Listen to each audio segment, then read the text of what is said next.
കാസർഗോഡ് കരിന്തളത്ത് വയോധികനെ അയൽവാസി തലക്കടിച്ചു കൊന്നു എന്നുള്ള ഒരു വാർത്ത വരുന്നു. കുമ്പളപ്പള്ളി സ്വദേശി കണ്ണനാണ് മരിച്ചത്. വടികൊണ്ട് തലക്കടിച്ച് കൊലപ്പെടുത്തുകയായിരുന്നു. അർച്ചന രവീന്ദ്രൻ നമുക്കൊപ്പം.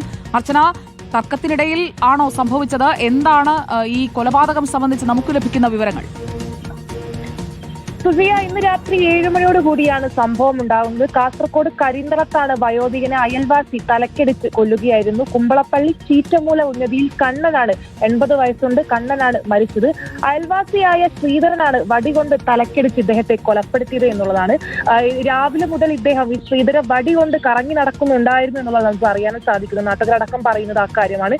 ഇരുവരും ബന്ധുക്കളാണ്. മറ്റു പ്രശ്നങ്ങളൊന്നും ഇരുവരുടെ തമ്മിൽ ഉണ്ടായിരുന്നില്ലെന്നും നാട്ടുകാർ പറയുന്നുണ്ട്. ഇതിലെ പ്രധാനപ്പെട്ട കാരണം എന്നുള്ളത് ഇദ്ദേഹം, അതായത് ശ്രീധരൻ എന്ന് പറയുന്ന ആള് മാനസികമായ ദേഹാസ്വാസ്ഥ്യം അനുഭവപ്പെടുന്ന ഒരാൾ കൂടിയാണെന്ന് ഉൾപ്പെടെയുള്ള കാര്യങ്ങളാണ് ഇപ്പോൾ പോലീസിന്റെ ഭാഗത്ത് നിന്ന് നൽകുന്ന വിശദീകരണം. എന്തായാലും ഇപ്പോൾ പോലീസ് സ്ഥലത്തെത്തി ഇദ്ദേഹത്തെ കസ്റ്റഡിയിൽ എടുത്തിട്ടുണ്ട്. കൂടുതൽ അന്വേഷണത്തിന് വേണ്ടി ഇദ്ദേഹത്തെ കസ്റ്റഡിയിൽ എടുത്ത സാഹചര്യം തന്നെയാണ്.